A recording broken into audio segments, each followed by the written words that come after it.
Hello everyone. This video is about corporate whistleblower. Whistleblowing: when a former or existing employee of the organization raises his voice against the unethical activities being carried out within the organization is called as whistleblowing, and the person who raises his voice is called as a whistleblower.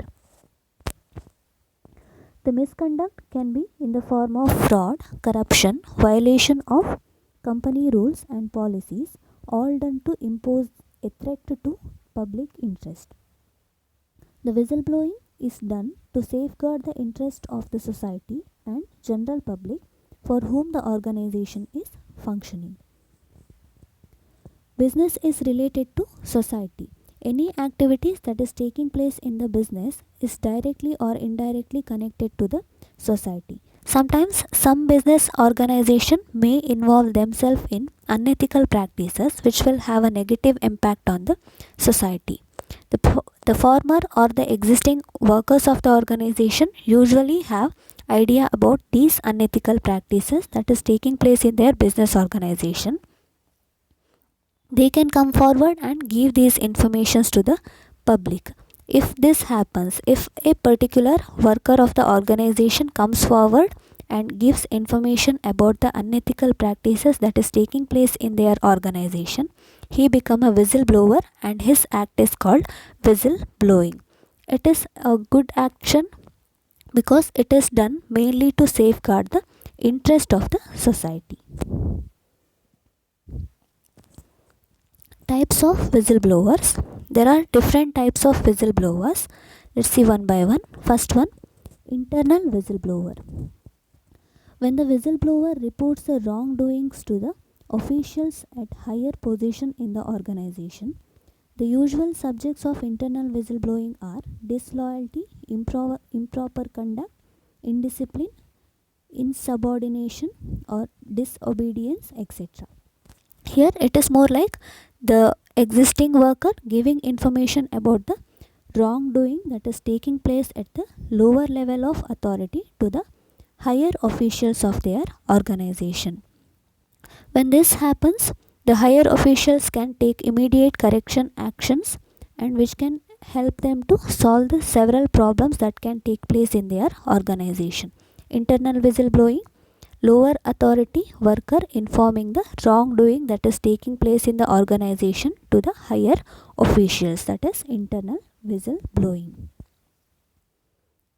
External whistleblowing: where the wrongdoings are reported to the people outside the organization like media, public interest groups or enforcement agencies, it is called external whistleblowing. Here the worker will not give informations to the higher officials, rather he comes forward and gives the informations to the externals, that is media, public interest groups or enforcement agencies about the negative activities that is taking place in their organization, that is external whistleblowing. Alumni whistleblowing: when the whistleblowing is done by the former employee of the organization, it is called alumni whistleblowing. Usually the former workers of the organization will have clear idea about unethical practices or any kind of practices that is taking place in their organization. Here these alumni of the organization or former workers of the organization coming forward and giving information about the unethical practices, it becomes alumni whistleblowing. Current whistleblowing: when the whistleblowing is done by the current employee of the organization, it is called current whistleblowing. The worker who is working presently in the organization coming forward and giving the information about the unethical practices that is taking place in their organization, it becomes current whistleblowing. Open whistleblowing: when the identity of the whistleblower is revealed, it is called open whistleblowing. Here the whistleblower is not hiding his identity, he is openly coming out and giving information about the unethical practices that is taking place in the organization, that is called open whistleblowing. He is not hiding his identity. Anonymous whistleblowing: When the identity of the whistleblower is not revealed, it is called anonymous whistleblowing.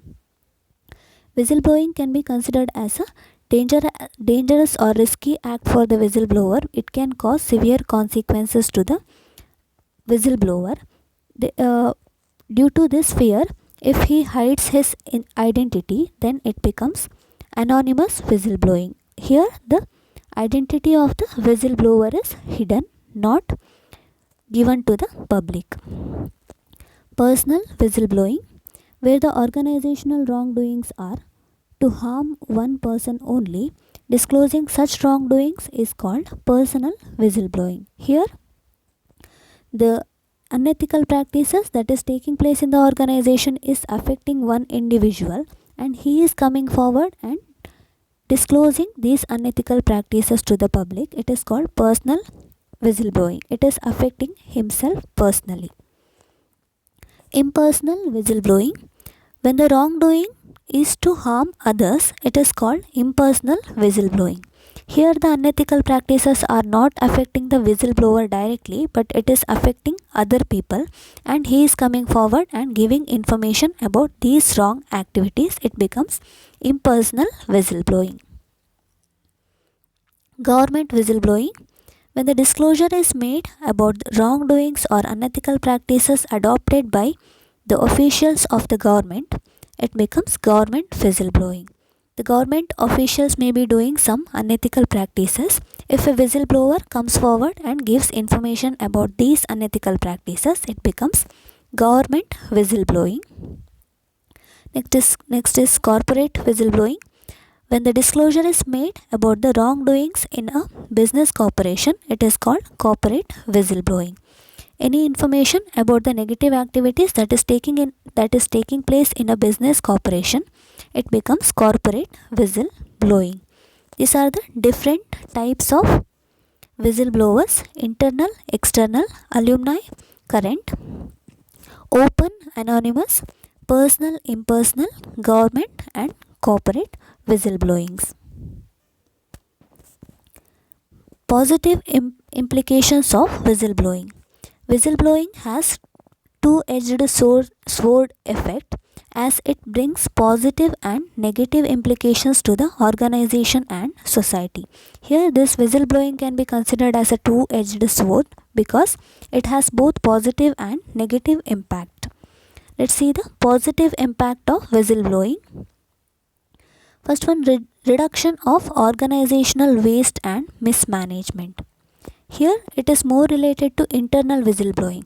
Whenever the workers of the organization are not performing their activities in a right way, the lower authority informs the higher authority about these wrong activities. When this happens, the higher authority can take immediate action and avoid the wastage of resources. At the same time, they can avoid this mismanagement. It is very helpful for the higher authority. Therefore, it leads to reduction of organizational waste and mismanagement. Whistleblowing can help to improve employees' morale in the organization. Under whistleblowing, a worker can inform the unethical practices that is taking place in the organization and solve these unethical practices which is affecting them in a wrong way. If this happens, it encourages the whistleblower to come up with more and more informations which help them to improve their morale and become more confident in their work. Whistleblowing can maintain goodwill of the organization and avoidance of damage claims. It is also more related to internal whistleblowing. Here, when the wrongdoings are when the higher authority comes to know about the wrong activities that is taking place in the organization well in advance, they can take corrective actions and they can avoid these negative activities that is taking place in their organization.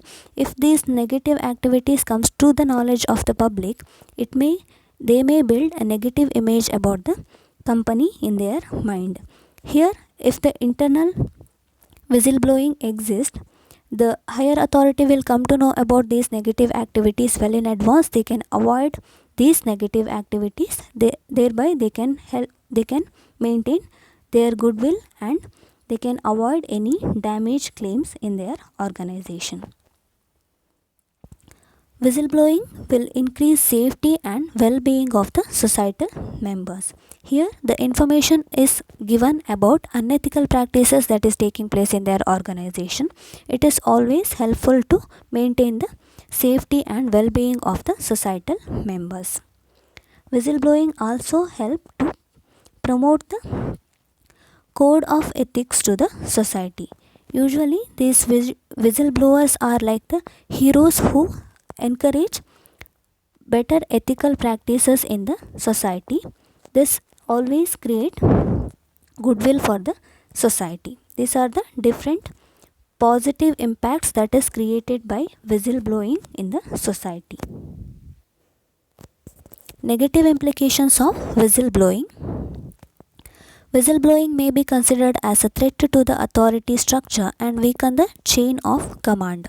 Here the whistleblower can be considered as a good person or a traitor by the higher authority of the organization. If the organization is considering whistleblower as a good person, then it is well and good. If the organization is treating him as a traitor, then it will become a threat to the authority structure and it weakens the chain of command in their organization. Whistleblowers may also face unpredictable actions from the organization. As I already said, the higher authorities may consider this whistleblower as a good person or as a bad person. If they are considering him as a traitor, then they will give bad treatment to this worker. This whistleblowing is highly risky activity because he may lose his job because of his whistleblowing activities too. Court logjams. The society experiencing cost of whistleblowing. Here the whistleblowing may involve certain costs such as lawsuit cost or cost for the government to bring certain laws to protect these whistleblowers. Everything has to be borne by the society itself. These are the negative implications of this whistleblowing. To conclude, whistleblowing is about reporting or publicizing wrongdoing. There may be a risk of retaliation which could lead to loss of employment, relationship and mental health, but the consequences of not reporting can be very grave.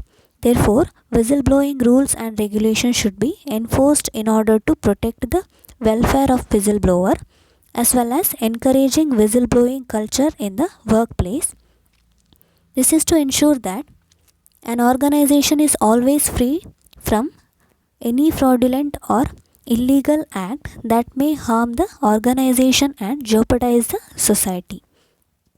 Whistleblowing is always considered as a risky act because here the whistleblower may have to face severe consequences. It may affect his employment or his relationship with his other workers or his mental health too. Therefore, the government has to come up with the proper laws and rules and regulations which is going to protect the interest of this whistleblower, because whistleblowing is done mainly for safeguarding the health of the society. Whistleblowing is a good act.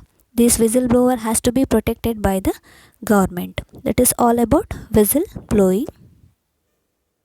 Thank you.